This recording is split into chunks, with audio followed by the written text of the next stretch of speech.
Hello, and welcome to Sobercast, where we provide AA speaker meetings and workshops in podcast format. We're an ad-free podcast, and if you enjoy listening, please help us be self-supporting by visiting Sobercast.com, look for the donate link, and drop $1 or $2 into our virtual basket. We hope you enjoy the podcast. Have a great day.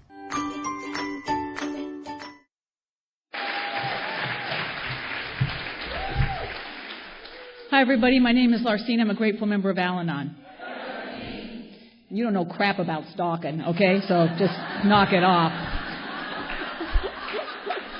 Sorry. I want to thank Polly for the invitation to be here. It is a real honor and a privilege. I want to thank Lori for being my hostess, and Marilyn and Carol, who made me feel welcome as well. It's a real honor and a privilege to be here. You know, I mean, you got 8 speakers, 7 alcoholics, 1 Al-anon. Really, good Lord. I mean, it's like, I'm not afraid of the odds, you know, not at all. So I'm actually outnumbering the alcoholics, if you want to know the truth, but because I have all my brain cells for one thing, and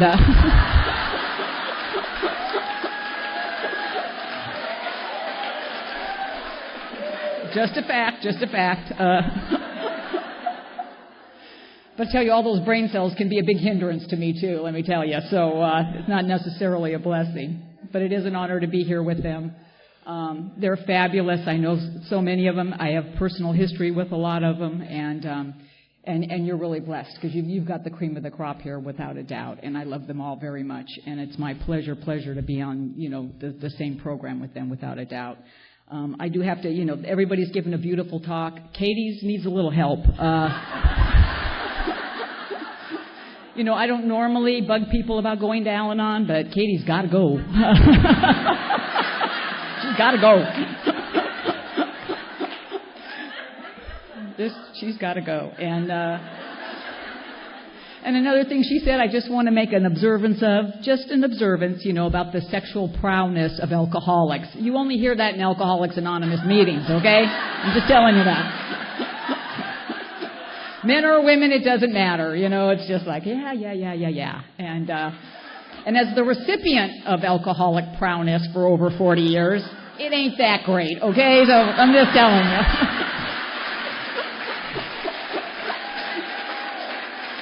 That's right. See, in Al-anon you learn good sex is when the other person receives as well, okay? Yes, we have to learn that here. Anyway, before I digress too much more, but it's been wonderful. I've had a great time, and I love being around women. I have always loved being around women. I love women. I just do. I have 2 sisters, and I grew up in a family. My dad didn't like having girls at all. Girls were bad. Girls were insignificant. Girls could be easily replaced. Blah blah blah blah blah. And I love women. I always have as a little kid. I've always gravitated towards them. I feel my most comfortable around women. I feel loved by women. I've always been nourished and encouraged by women. And so I am so pleased to be here at a women's conference, even though there are a couple of people that have somehow lingered in here. And but we're going to forgive him because he really wants to be a girl, okay? We all know it, so.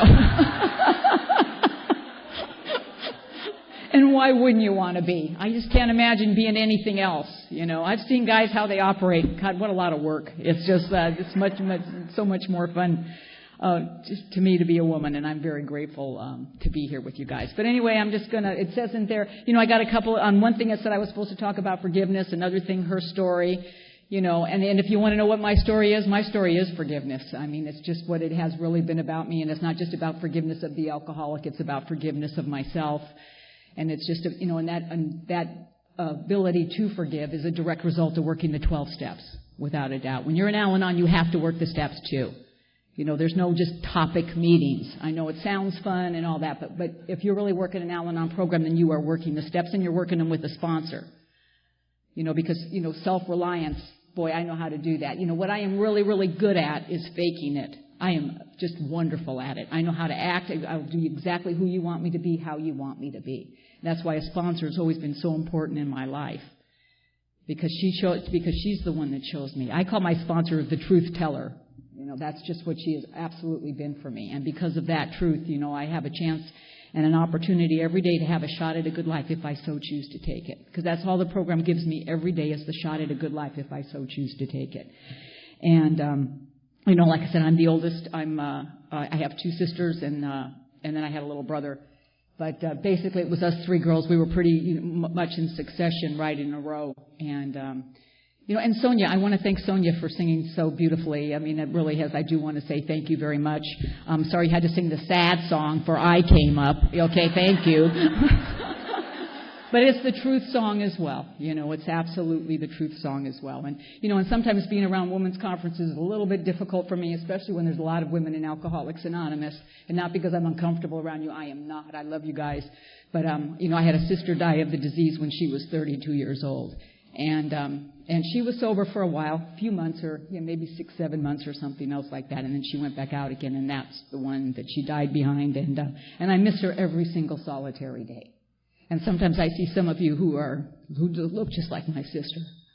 And even though, as Sonia said, I never think of her as gone. She's always with me.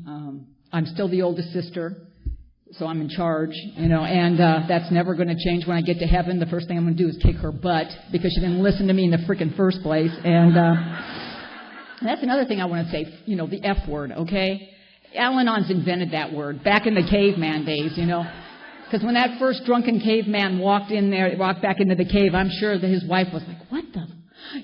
What else can you say? That's the only word that describes that behavior sometimes. It's like you have no other word for it. But I miss my sister. I miss her a lot. And she had a handle on it, but did she really have a handle on it? I don't know. But she paid that ultimate price, and I miss her every single solitary day. But like I say, I know she's with me all the time because you guys have taught me that. And I feel her through you. I absolutely, positively do. So thank you for that. But anyway, I'm the oldest. I got two sisters and a brother. And we grew up in a military house. My dad's a master sergeant in the Army. He rules our family like the Army because that's just what my dad does. And like I say, he doesn't like having girl children. Very upset about that all the time.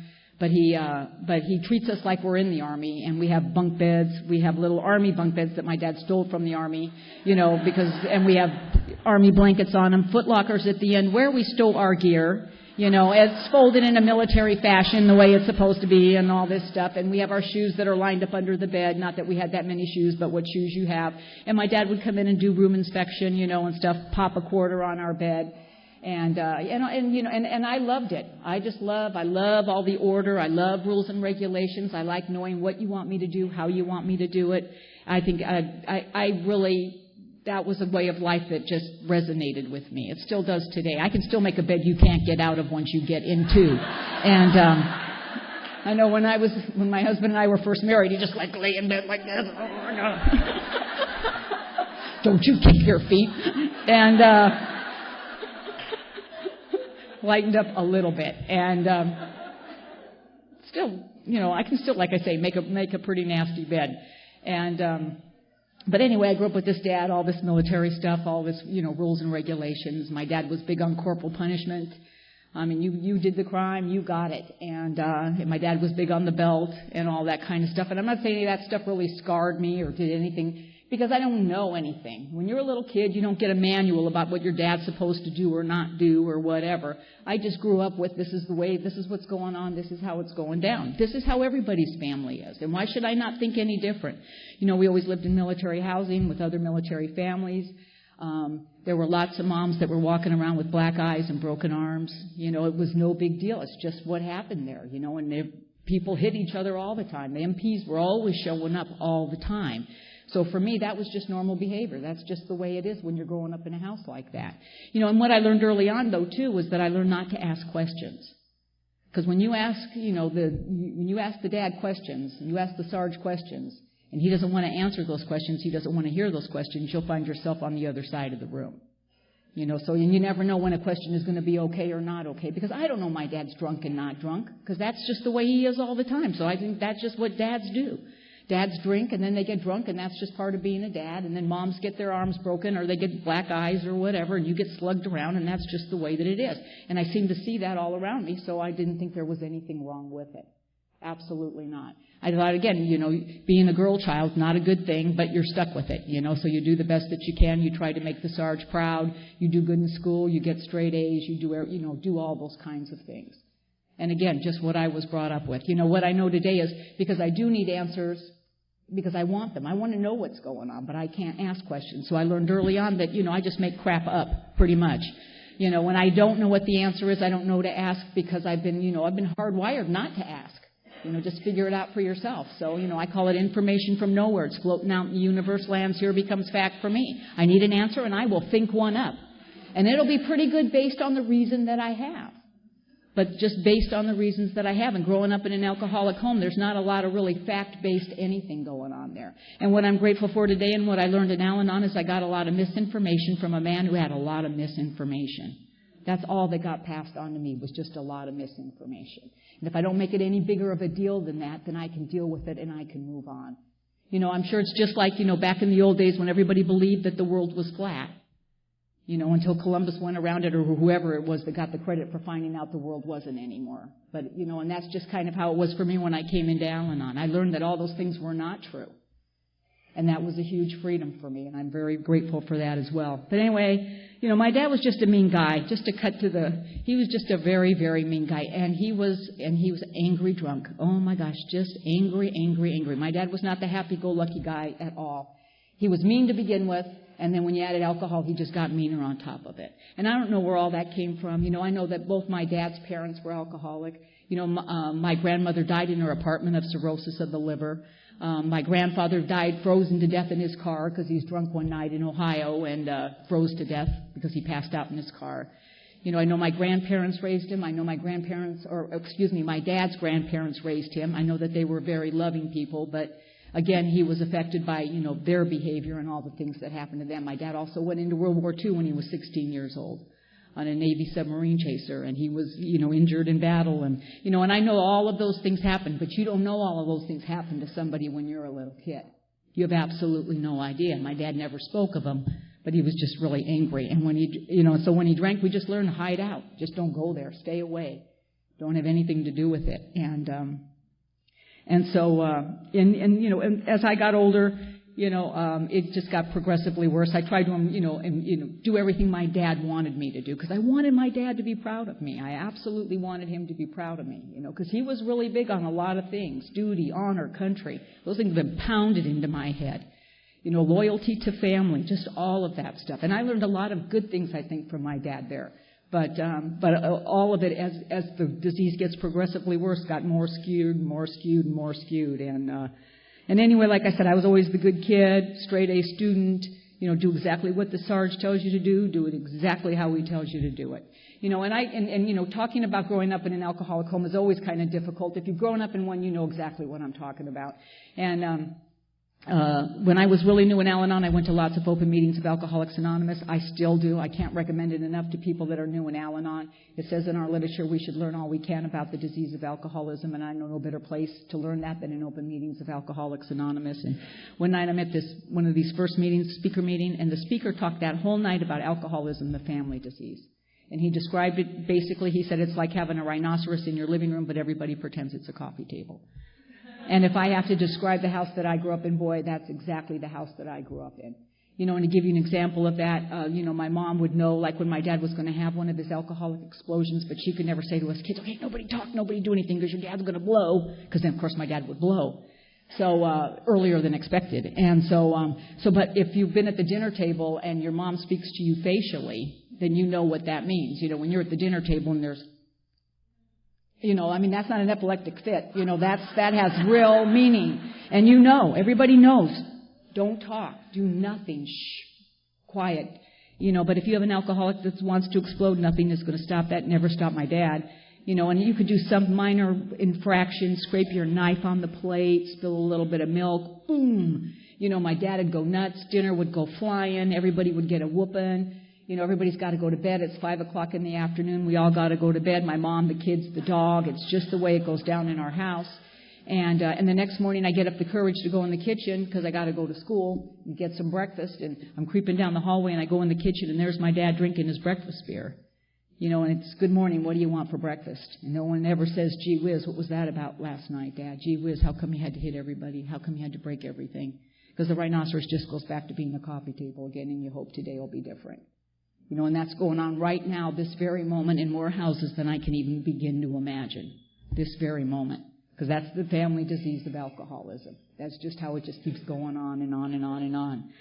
So, like I say, my dad was just this really very, very, very angry person. My dad died. My dad died when he was 55 years old. He died the disease that they talk about in the big book of Alcoholics Anonymous, total insanity and death. I can't even tell you the last words my father said to me. They were so vile and so vulgar, I wouldn't even begin to repeat them from this podium. And I would say the last words my dad said, when in reality what I know today, it was the last words my dad's alcoholism said. Because when my dad died that day, I tell you, there wasn't a dad in there. There wasn't a person in there anymore. It was just totally, the ugly disease of alcoholism had totally engulfed this whole entire person. That's all that was there, was just that hatred and anger and resentment and just all the awful things that go along with it. And I would like to tell you that, by then my mom had divorced him, and I'm the oldest, so I have power of attorney for his health and all of this stuff. And I'd like to tell you that when the doctors came out and told me and my sisters that my dad was dead, that we were like sad and, and just, a family injured and hurt, but we weren't. My sisters and I were like, ding dong, the witch is dead, da da da. And I don't tell you that story because I'm proud of it. I tell you that story because that's where the disease of alcoholism takes a family. That you would be glad that someone was dead. You would be glad, just because for us the reign of terror was over. Because my dad was always going to kill us, and he was always going to do this to us, and and he hurt us a lot, and we took a lot of beatings behind my dad, and I don't want to make it sound like anything worse or whatever. It's not like he didn't break our bones or anything else like that. He broke my nose a couple of times, stuff like that. But again, in an alcoholic home, that just becomes like, oh, it wasn't that bad. He just broke my nose a couple of times, and this is how we become sick too, where that becomes acceptable, where it's not as bad as. Again, how I'm affected by the disease of alcoholism. But worse for my dad was the verbal. My dad was a master sergeant in the Army. He could rip your skin off without putting a finger on you.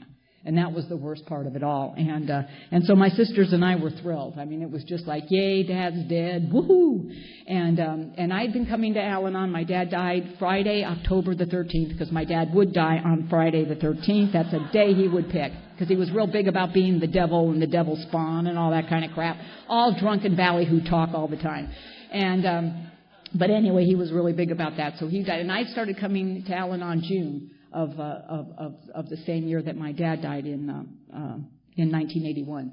And so June to October, I'm not even close to the loving and kind portion of this program by any stretch of the imagination whatsoever.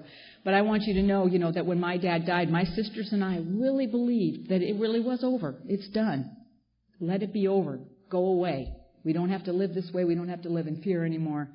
And even though, at that point, all three of us were married. I got married at 19, and I was the oldest. One of my sisters got married at 16, the other at 15. Everything was just to get the heck out of that house. But we really had thought this reign of terror was over, and it wasn't too long after that, not even a month or so. And what we got to discover was that, the alcoholic had died, but the alcoholism was alive and well, living in all three of us. All three of us. The family disease of alcoholism didn't die and go away that day, just the alcoholic. That's all that had happened that day. And how I got to find that out is because, as time was going on, it didn't matter. I did a lot of work about all this stuff. I did all the writing with my sponsor, all the step work, everything that I was supposed to do. But it didn't matter. I would think about the things my dad had said to me and done to me, and boy, I would just get so pissed all over again. Just so angry. And I don't know how you are, but when I'm really pissy and angry, I like to take that home and share it with my family and the people I love and care about the most, because isn't that what they're there for in the first place? And and I wasn't happy about doing that, but I didn't know how to stop it. I didn't know how to stop it. And I remember discussing it with my sponsor once, and she said, Larcene, we know what the problem is. We absolutely understand the problem. She goes, but Al-anon isn't about a problem. Al-anon is about a solution, and we got to work on a solution. So she goes, I'm going to give you an assignment. You're not going to like it. Because I never like any assignment they ever freaking give me in Al-anon, because it really seems stupid. My problems are big, and they give you like these stupid little weenie assignments that in some way are supposed to help you get over this traumatic event that happened in your life. Shut up. And good Lord. So But she said, and her assignment was, I want you to go home and I want you to think about a good thing your dad has done for you. Oh my God. And I mean, I'm telling you how I'm affected by the family disease of alcoholism. That does not exist. That fact does not exist. And what I'm here to tell you today is what I also know from the family disease of alcoholism is that exactly what it wants you to believe. That there is no hope, that there is no choice, that there is no other way to go. That's just the bottom line, this doom forever. And, and one thing that I've always been grateful for that I believe was God's grace for me is ever since I first walked in the doors of Al-anon, I've always been willing. Because the very first meeting, don't ask me why I heard it, but I did. But I heard someone share that if you weren't willing to do something different, how could you possibly expect anything to change? And for whatever reason, that did make sense to me, and I latched on to that. So ever since I've walked in the doors of Al-anon, I've been willing. It's been about this much, still to this day, about every single soul, about that much every day. But I had that much willingness, and I was willing to go home and think about it. And I don't know how long it took, a week or 2 weeks, and I remembered that my dad taught me how to drive, and if you're going to live in Southern California and marry an alcoholic of your own, it's a skill you just got to have. And so I remember going to my sponsor thinking, she ain't going to like this. It's not very good. It's not a good answer. She's going to be mad at me. But I sincerely hope that everybody in this room is sponsored as I have been sponsored, and that's by people that want you to do well, who really care about you and love you, and they want you to do well in this program, because I have definitely been sponsored. I've had 2 sponsors since I've been in Al-anon. My first sponsor, Jeannie, died when I was about 12 years in Al-anon, and then Carol's been my sponsor ever since. And my gratitude to Jeannie, because she's the one who took me through that whole process. But anyway, I go to Jeannie and I said, I thought of a good thing my dad said. And my God, you'd think I'd come up with the cure for cancer. The woman was like jumping up and down. It doesn't take much to excite your sponsor, let me tell you, okay? Any little thing you do, I mean, they are just like all over it, and I know why it is, because when you do good, they look good, for one thing, and it just works, So it's a win-win situation here, okay? So do what your sponsor tells you. You're both going to win on this one. But then I said, well, my dad taught me how to drive. I know it's not the best thing, and again, one more time, she took me down that path. It doesn't have to be the best thing. If that's what you have, it has to be the truthful thing. That's what it has to be for you, is it has to be the truthful thing. And it was for me. And then, see, what I didn't know was after she gave me that assignment, I didn't know that there was always part 2 to an assignment your sponsor gives you, okay? I just thought I was done. No, you're not done. You're getting part 2 now.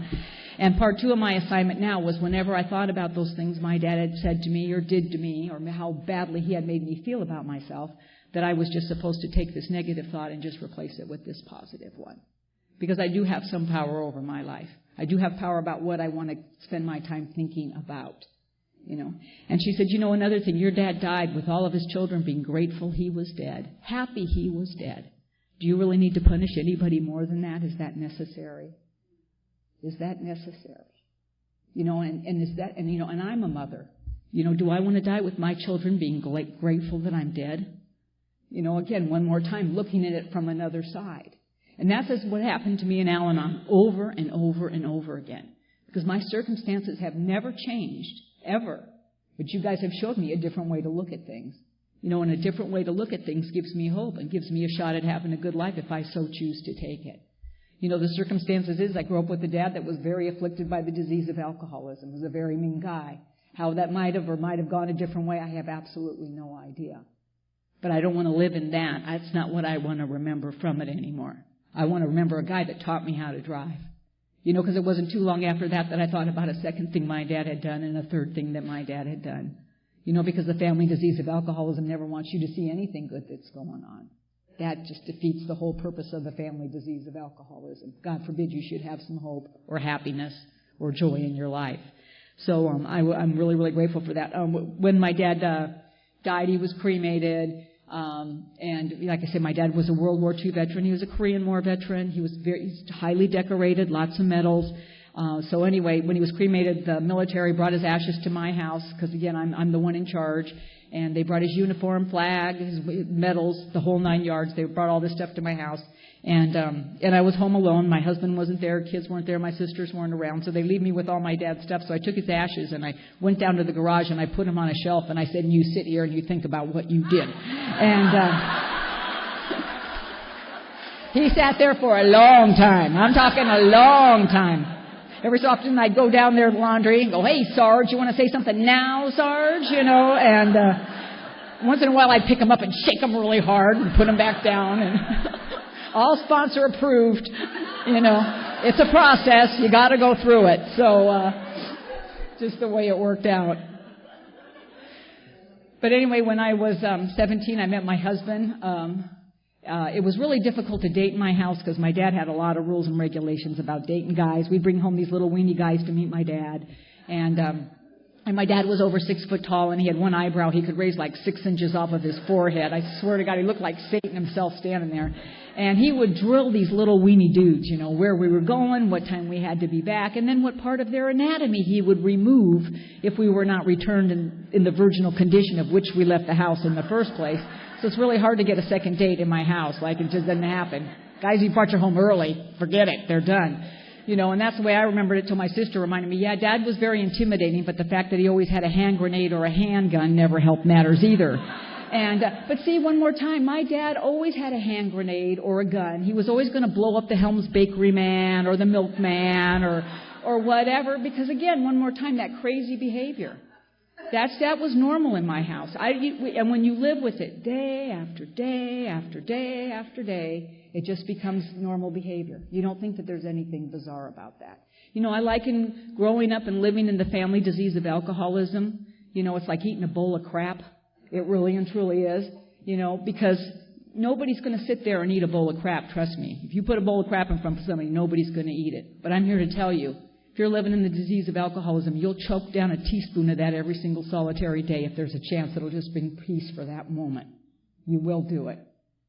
And that's just exactly the best way I know how to describe it.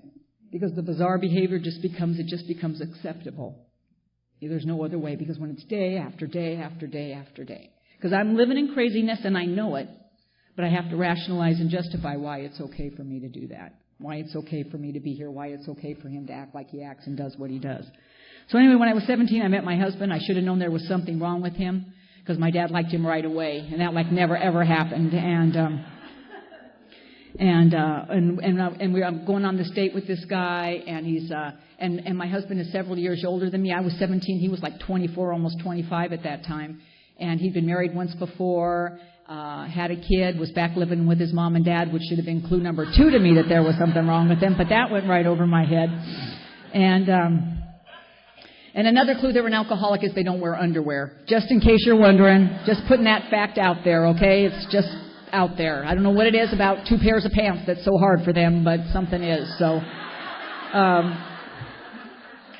put that in your little notes there, and help you avoid a terrible decision. But anyway, we're going back to his house, and we're with this other couple, and we stop at a liquor store, and he asked me what I'd like to drink. Well, I'm 17 years old, and there's rules and regulations in the state of California, and I'm a rule and regulation follower. I don't drink. It's against the law. And I proceed to tell him the rules and laws of the state of California, and that I am an underage minor, buddy. And I know he heard what he still hears today when he doesn't want to hear what I'm saying. He heard blah, blah, blah, blah, blah, blah. Because he went in and got a gallon of Red Mountain wine, if nothing else, to impress me about his wine knowledge, I guess. I don't know. I don't know anything about any of this stuff. And I don't drink. I don't. And so anyway, we go to this house, and we're going to play this game, and it's a legitimate board game. It's called Pass Out. I don't know if you guys have ever heard about it. I read the rules. There's rules in there. And so... but in order to win at Pass Out, you have to drink, okay? Now, I have a lot of rules and regulations. I've got an Rolodex thing in my head. I've got an index card for every situation that can happen on the face of the planet, okay? Because I'm a checker-offer. I love checking stuff off. I like to do it. I make lists all the time. At the end of the day, when I check off that last thing, that's an orgasm for me, folks. I'm just telling you. I am all over it. I will put crap on my list that wasn't even on the list if I did it, just so I can have something to check off. When I'm feeling insecure that day, whatever. Because I like it. It's what works for me, And what I've learned in Al-anon is there's nothing wrong with being that person. There's nothing wrong with being that person. As long as you be that person and you don't make other people be that person. And that's the deal for me. Just because it works for me doesn't necessarily makes it work for you. But what I've learned is that I grew up with a lot of order, and I'm comfortable with it. I like things where they go. I don't like having to search for things or find things. That's an instant, mess for me. But when I keep things orderly, it's comfortable for me. And so I found that, way to make that kind of system work. So, so anyway, I've got this Rolodex in my head for everything, because again, I like to check things off as they go. Now I'm going to play a game, and it requires drinking. It's against the law to drink, but I have another rule that I have to win every game I play. And when you have as many rules as I do, sometimes they will conflict. I mean, and if you're with an alcoholic, you can pretty much bet on it, okay? Because they always change, they're rule changers all the time. And so I got to win this game. So I ended up drinking if I even drank a half a cup of this wine, if you even call it a cup, I guess you call it a wine glass, whatever it was in. Anyway, if I drank a half a glass of that wine, I won the game, and that's what that was all about. And you can guess who drank all the rest of the wine, okay? But what I remember about that day to this day is I remember what a good time I had. How much fun I had. How much fun he was. Without a doubt. It was just like, it was the most freeing experience I'd ever... My life is so regimented up until this point. So regimented. And now I'm with this guy, and he's just fun and easy and laughing. And now I've got an index card in my life about what my life is going to be. Let me tell you. I'm 17 years old, and I know what's going to happen to me. I'm going to get married. I'm going to marry somebody who loves me, who's loving and kind and fun, and never gets mad. He's going to want all girl children. We're going to have like 9 girls, because that's my big thing. And one of the things on the list is he is not going to drink. Because I'm 17 years old now. Boy, I know what the problem is in my house. You can cut the hate in my house with a knife. That's the house I'm in, and I am not going to live in that house when I get out of there. Now, here I'm going out, and I can't wait to go out with this guy again. I got to go out with him again. But there's the drinking thing. That's on my list, and this guy definitely drinks, and he drinks a lot. But I, too, the non-drinker, how I'm affected by the disease of alcoholism, will rationalize and justify whatever it is I need to do in this head of mine. And again, information from nowhere. I just think it up, lands here, becomes fact for me, because I decide, this is the difference, though. This is why it's okay for me to go out with him. Because, see, when my dad drinks, he just wants to hit you and beat on you, make you feel bad about being a girl, make you feel bad about who you are. You go out with Butch, he just wants to hug you and kiss you and tell you how pretty you are. Now, I don't know about you guys, but I can work with that, okay? It just has great potential written all over it. It's just, I can mold this to where I need it to be. And we pretty much dated exclusively from that point. It was really, really hard to date Butch, basically because he couldn't remember my name. But you can't let a little thing like that stop you from dating an alcoholic now, can you? That should just be the tip of the iceberg. And my name is weird. It's Larcene. My dad named me Larcene. And like I say, my dad was not happy about having girl children. Very unhappy about having girl children. And he was very upset because I'm firstborn and he couldn't name me after him. So he named me Larcene, which he told me was the name of a town in Scotland. And my dad was proud of his Scottish heritage. Very, very proud. He was very ashamed that I was a girl, but the fact that I was firstborn, I got this special dispensation. I got this name, which he told me is the name of a town in Scotland, and I should always be very proud of it. I've always been very proud of it because he told me to be. I've been raised that way. I'm very proud of my name of a town in Scotland. My dad's now long dead. I'm in Al-anon a while. This is before freaking laptops and computers, and when you wanted information, you went to buildings called libraries, okay? And so I go to the library to look up Larcene, Scotland. I'm about 3 or 4 years in Al-anon at this point. And I can't find Larcene, Scotland. But we just have a little library, little Redondo Beach library. So I go to the reference librarian who's there and ask her to research it for me. And, she tells me, come back in 2 weeks and I'll get you all the information I can. I come back in 2 weeks. Nope, no such place as Larcene, Scotland. It doesn't exist. And, and now I am very pissed because I've already done all this work with my sponsor, forgiven my dad, and here's my dad from the grave.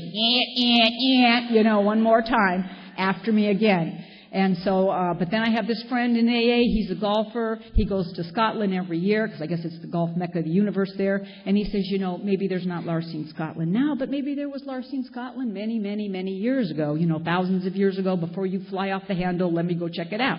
He goes back there, comes back 2 weeks later. No Larcene, Scotland. Never existed. So I am pissed. I'm changing my name. Screw my dad and forgiveness. And I'm done with it. And I happened to be with my husband at his AA big speaker meeting on Saturday night, and a good friend of ours walks up to me, and he says, Larcene, I found out that Larcene is a Scottish word. I am like, oh my God, you're kidding me. What does it mean? He goes, it is Scottish, for father was drunk when daughter was born, so daughter got a weird name. And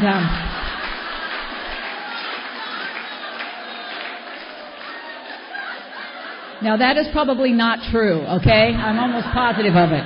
Please don't Google it, okay? Just don't even go there. Leave me alone. I'm over it.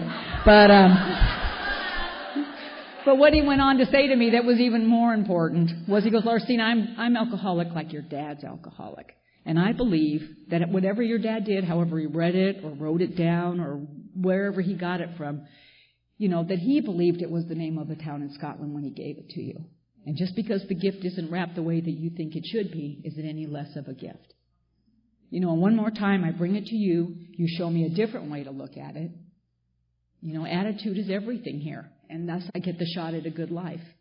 And though my name in reality still means nothing, you guys have shown me a different way to look at it, so now it means everything.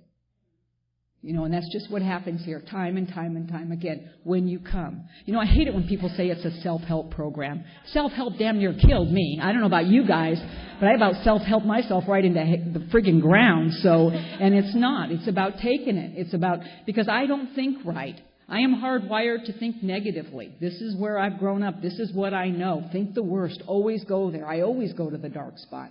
But I bring it to you, and you guys show me a different way to look at it. And what ended up happening is Butch and I dated for a few years, and I ended up getting pregnant. I don't care if it's a big deal for you. It's a big deal for me. Later on, when our life got really, really bad behind the drinking and using, I was sure it was because, I'd broken the big rule and the big regulation from above, and this was the big punishment. I had to come down on a while to find out if you're going to screw around and not use birth control, you might get pregnant, just a fact of life.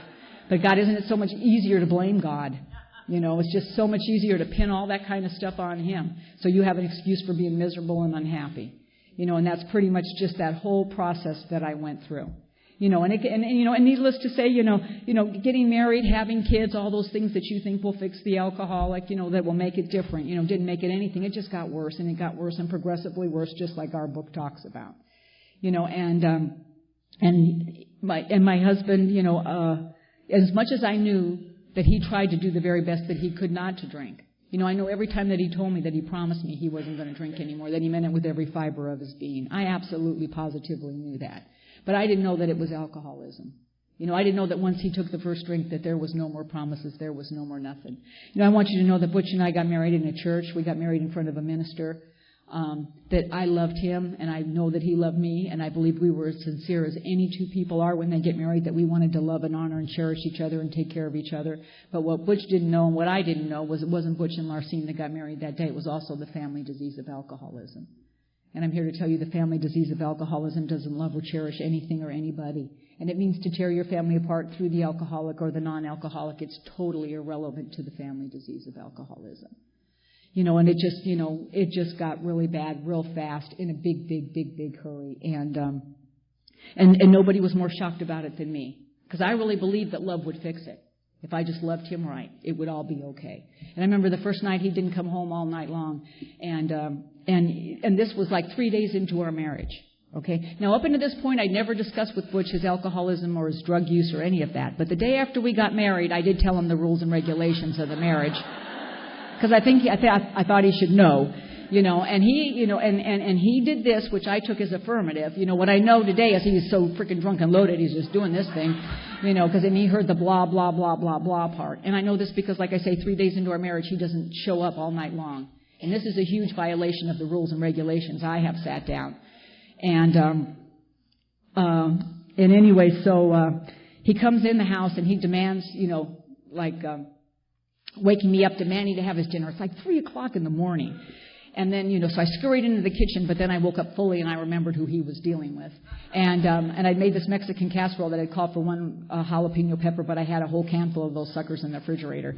So I just chopped up every single one of those suckers and stuck them in there. And he ate the whole thing. His mouth must have been on flame and fire. And then he's doing what I want, and that's in the bathroom puking his brains out. Now, I don't know how you are, but when my alcoholic throws up, I just get a warm feeling all over, okay? I mean, it's just like, it's the best. It's absolutely, positively the best. And, and again, one more time, lack of knowledge. But this is where I take it right to the beginning. It instantly becomes a war. This is a person I love. I'm married to for 3 days. And this is where alcoholism took us in no time flat. It takes precious, precious love, precious hope, precious promises to each other, and just turns them into dust right in front of you. And I don't even know it. I know I love in our literature where it says how we become nervous and irritable without knowing it. Why? Because we try and force solutions.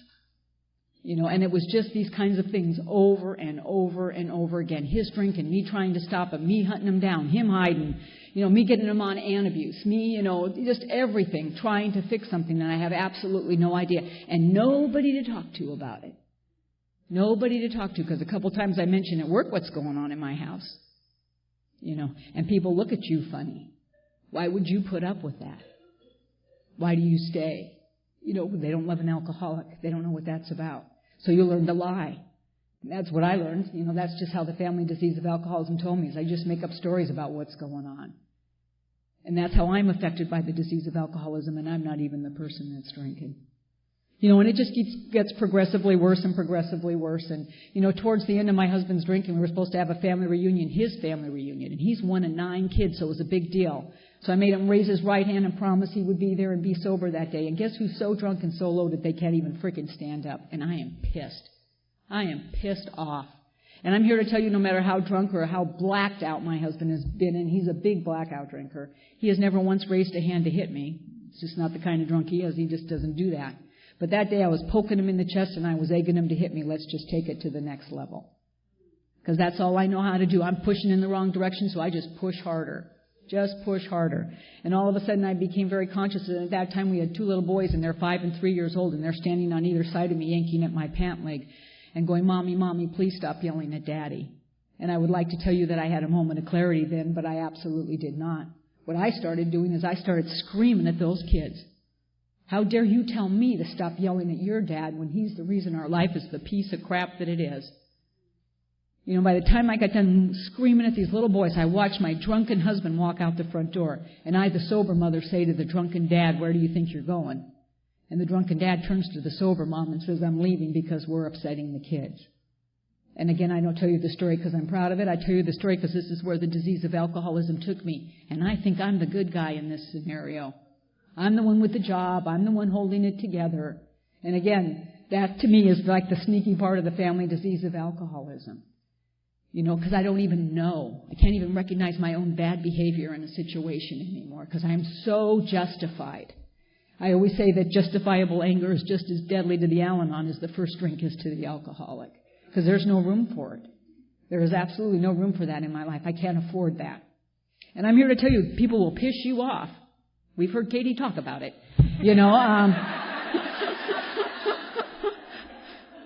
But there is. The answer is. The answer is in these rooms. The answer is with your sponsor. Whatever. But you let those people rob you. You let them rob you of your peace and your serenity and your happiness when you give it over to them. And there are things that happen. There's absolutely no doubt about that whatsoever. But there is a solution, and that's what I always look to. What is it? What is it that I need to do to take care of myself? That's what Al-anon has taught me how to do, and I am grateful for that. And I get to let you do whatever it is you need to do. And you got to spin, and you got to do stuff, and you just got to do it. It's just what goes on. My big fear was my children becoming alcoholic. As soon as I found out it was frickin' hereditary, I went nuts. And they're like little dudes, okay? They were like 5 and 3 when their dad got sober. Raise your right hand. You'll never be an alcoholic. Got it? And they're nodding their head, because they do whatever their crazy mother tells them to do. And so we're done, okay? It's like I got a contract here. And both of my boys had a lot of problems with drugs and alcohol. Tons of it. And the oldest one is doing well, and he's married with a couple of kids, and that's, he's doing just wonderful. And, but my youngest son, boy, just all the time, just a lot of problems with him. And how grateful I am that I was in these rooms. Because what's the worst thing that can happen? They can die. It is absolutely a terrifying thing. I'm kind of skipping around because I want to get to some parts that I want to tell you before I sit down. And one is about having God in my life. And I did not come in here with any formal religion whatsoever. My dad was against church religion. Like I said, he was the spawn of the devil. And that made us automatic spawnettes or something, So, because that's what he always tells us. I'm going to hell and you got to go with me because it's part of the package, And again, when you were raised with that, that's just what you're raised with, I'm going to hell, okay? Whatever, at least I know where I'm going.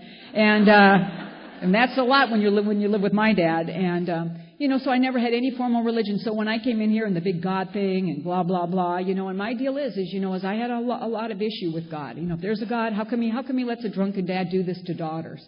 You know, what is bad about? Where is God when all of this evil stuff is going on and the mean stuff and wonderful people die or get killed in car crashes or babies and blah, blah, blah. You know, and what I know today is those are all my excuses for not even going there. You know, because if you're looking for a reason not to do something, it is so easy here. You don't even freaking get credit for it, okay? That's how easy it is to do that here. So, but my sponsor worked diligently with me in the belief of a higher power, and specifically, I had this one group meeting that I was going to, and small group step study. We did the steps every week. There's like about 12 of us, and I maybe again in 6-7 months, and that meeting that night went off the step for my benefit, because they were going to talk about God, and they were all going to share with me the God that they found in the rooms of Al-anon, in order to help me find a God, because I was not getting there whatsoever, and every single one of those people shared with me from their heart how they found a higher power in the program. And when the meeting was over, my friend Crazy Jean, who led the meeting for my benefit, changed the format of the meeting. And came up to me and he said, Larcene, did that help you? Is that, getting you a little bit of a grip about what a higher power is? And I said, Gene, I really appreciate all those people sharing with me, but I don't get the God thing. I don't know that I'm ever going to get the God thing. And he said, Larcene, why God gave you ears? And I know Gene is a mean person. So, and he was being sarcastic to me in the tone that he said it. So I sarcastically said back to him, yes, I know, so I can hear what people are trying to tell me. He goes, well, in most people's cases, that's true. But in your case, God gave you ears so you'd have something to hold on to while you pull your head out of your ass. And because that's where I am when I don't want to do stuff. We call it nice words like stubborn or pig-headed or whatever. But really, your head is up your ass, okay, pretty much. And that's really what's going on, and that's why you can't hear. And that day, and because then what Jane went on to say to me is that this is a God-based program. Don't kid yourself. You're not going to get around it any other way. And if you want to know happiness, and if you want to know peace, then you have to find that spiritual connection with that higher power, or it's not going to happen for you. And we've all worked way too hard on you already to give you up to that. And how grateful I am, because they were vested in me. They really and truly were. They cared about me more than I cared about myself. That's what I've learned to do in these rooms. We don't throw anybody away, no matter how big of a pain in the butt they are. We don't. And I'm grateful to know that as well. So that night I went home, went in my backyard, said, hello, God, this is Larcene Gantner, gave him my address and phone number, because he don't know where I live. I've never prayed before that I know of, in any kind of meaningful way. But it was the first honest prayer I'd ever said in my life. Because I just said, God, I don't know if you're there, if you're not there. They just tell me that if I don't find you, then I'm not going to make it here. And I really need to make it here. Because I'm sick and tired of being sick and tired. And it wasn't just because what I wanted for myself, it's what I saw in you. That cannot be denied. It can't. You go to a meeting. What makes you go to a meeting? What makes you work the steps? What makes you do those things? In Al-anon, they call it obedience to the unenforceable. And that's really what it is. But I know what makes me do it is I see it work in your life, and it's not a lie. It cannot be denied. There aren't people faking me out or doing whatever here.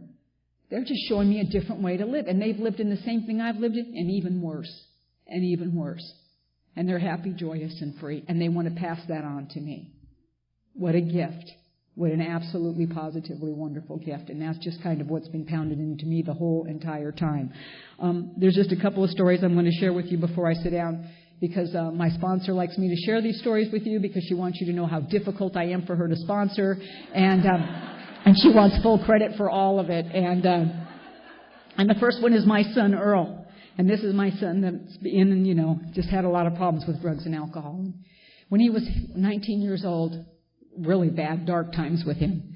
And, of course, I'm very fearful. Because what's the worst that can happen? They can die. And it happens. And this happened to lots of my friends and my sister, my dad. I know it can happen. So I'm fearful for this kid. But this particular weekend, I'm at the Mt Baker Roundup, which is our local convention. My husband and I are very active in it. We know all the people. It's like 2,000 people there and wonderful speakers, workshops. And you come home on Sunday, and you know how you come home from this weekend and like serenity is coming out of every orifice of your body, and you're just full of the love and the joy and the happiness, and you're just pooping serenity and just coming out of you. And And that was certainly true this weekend. And I'm a disciplined person, and I have an exercise regime that I do weekly. And now I've been gone for 3 days at the Roundup, which means I haven't done my exercise regime, which now means because I have to check it off the list. So I got to do like 26 hours of exercise now, so I can check that crap off that list. And so we get home, and I get into my exercise stuff, and I had a treadmill in the garage, so I was going to run on that for a little bit. And next to the treadmill is a weight bench. It's my son's weight bench. And I look at the weight bench, and on the weight bench is a driver's license. It's a woman's driver's license. It has information. I love information. I can tell her birth date. She's 32 years old, and she lives in Glendora, California. I decide in 10 seconds or less, this woman has been in my house. She has had sex with my 19-year-old son. She has 2 kids, wants to marry him, and call me mom. I am all over this story. Woo! Information lands here, So I run in the house. And Butch is laying on the couch, his favorite form of exercise. And I show him the driver's license and nothing, because the man has no imagination whatsoever. He's just, a driver's license. So I tell him what I think happened over the weekend. His eyes roll back in his head like they often do when I tell him what I think happened over the weekend. And he said, call Carol. And you're crazy. So Carol's my sponsor. So anyway, so I call Carol, and Carol agrees with Butch. She's like, you are a whack job. Just shut up. Shut up. She goes, another thing. I know you are afraid for that kid. I know you are. She says, but you making up more crap to heap on a plate that's already got enough on it is not necessary. She says, you know what? It takes just as much time to think good thoughts for this kid as it does negative ones. So why don't you pray for him and think good thoughts for him? And I end my conversation as I often do with my sponsor, because I've been coming for a long time. Never mind. I just need to be reminded to get back on the path why it's so important for me. And I don't know what it was, 2 or 3 days later, I don't see Earl because of his work, school, and drug schedule, and my work schedule. And 3 days later, he comes in with a driver's license, and he walks up to me, and he says, Mom, what do you do when you find a driver's license? Well, I don't tell him what I do when I find a driver's license. That's a bad example. That's bad example. Somebody going to meetings, working the steps, sponsoring people, being of service, all of that stuff. People say to me, why do you keep coming to Al-anon, Larcene? 10 seconds alone keeps me coming back day after day after day after day. Because I am hardwired to think that way. I will think the worst of any situation. At this given moment, I will. But I take it to you, and you show me a different way to look at it. And you give me hope. And that's just, and then I get the shot at a good life. If I so choose to take it, I can be in the misery or not be in the misery. Now it's been 11 years ago I found out I was going to be a grandma, and I'm excited. My son's been married a few years. I'm waiting, and finally they're going to have this baby, and I'm so excited. And, and now they have the popsicle stick, so the baby's coming when it's coming, because they got the stick that tells them that stuff right away. And so this baby's going to be born in around May, and so I've never had a grandbaby before. I don't have a card in my head about a grandbaby, so I make one up on the spot. And first thing on that card is I have to be there when the baby's born. Don't ask me, this man's here, goes on the card. It's got to get checked off once it's on the card. And so I have to be there when the baby's born. Okay, fine. So in May, this is 9 months now, I have a lot of commitments around May that are going to take me away like 3 or 4 weekends in a row there. So my husband says to me, maybe you better get out of those commitments if you're going to be here when the baby's born. Now, when the alcoholic is the voice of reason in your house, you ought to just chuck it, okay? Just give it up. So he suggested I talk with Carol about it. Now, I don't know about you guys, but I consider sponsors to be plan busters when you have a plan, and I definitely had a plan. And so I wasn't going to tell her my plan because I know she'd just pick it apart. And I can't share it with my home group because they'll rat me out to my sponsor. They're no good either. So I go right to God. I go right to that God that I found in my little backyard that day, because I have a very tight connection with my higher power today. I have a great deal of faith. And I go to God and I just say, God, this baby's, I know you're not supposed to ask for specific things. I know that. But I'm asking for a baby to be born, which is not like asking for shoes or a car, okay? And when you find yourself in prayer rationalizing and justifying why you should be getting what you want in prayer, again, that's not going to work. It's just not going to work. But it's something I desperately wanted was just for this baby not to be born on the weekend. So I reminded God of the service that I do. And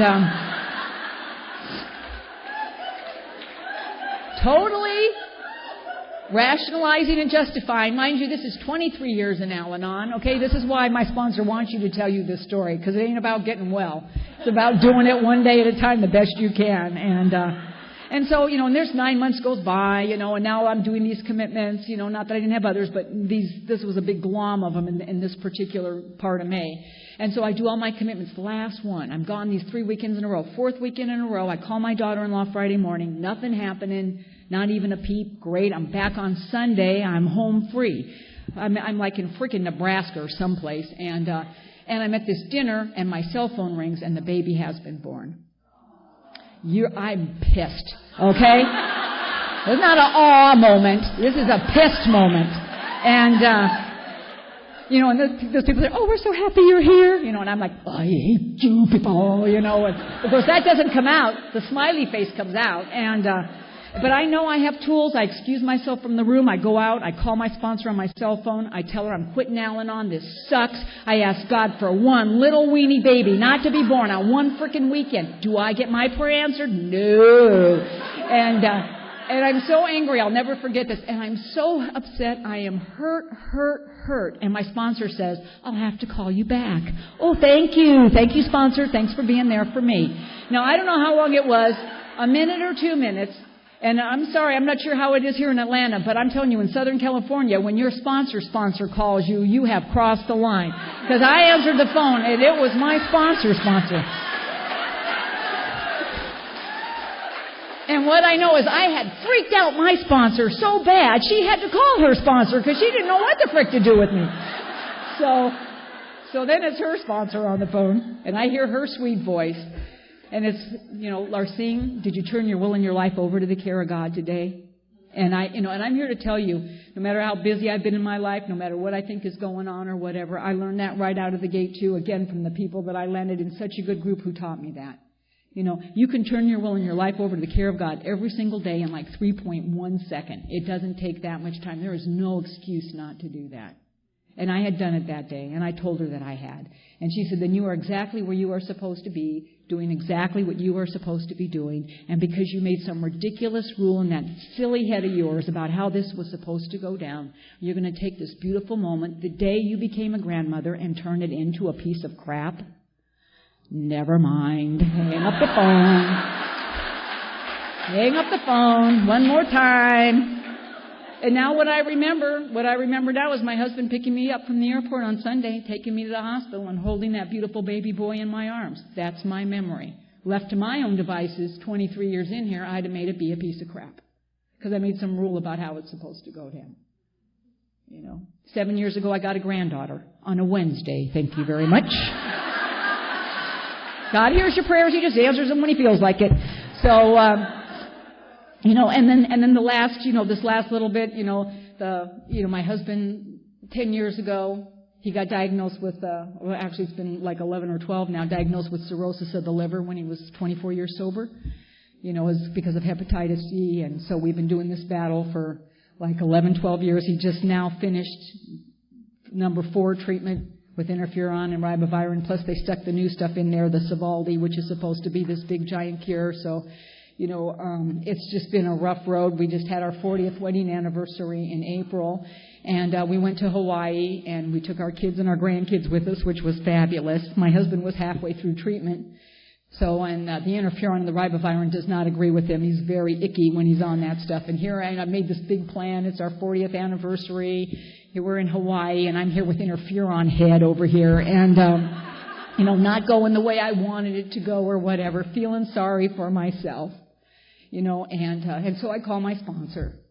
And it's like, it's just not what I wanted it to be. I wanted it to be so much more. This a thing for us to really get to share. And then she reminded me, his life might be being saved right this very moment because he's doing this thing. But again, I want to make it be about me. I'm really no different than the alcoholic. But I take it to my sponsor and she shows me a different way to look at it. And what I had that day was an absolutely fabulous day. We ended up going on this dinner cruise with our kids and our grandkids. And this freaking humpback whale came, waved this little finny thing at us, and stuff like that. I mean, how big of a sign from God do I need? I need a humpback whale. I'm telling you, sometimes that's what I need. And I want to thank you guys from the bottom of my heart for being my humpback whale. Thanks for having me.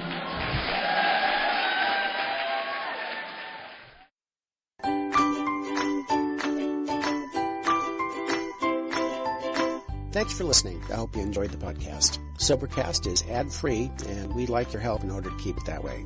So if you'd like to help us be self-supporting by pledging $1 or $2 a month, visit Sobercast.com and look for the donate links. Thank you very much.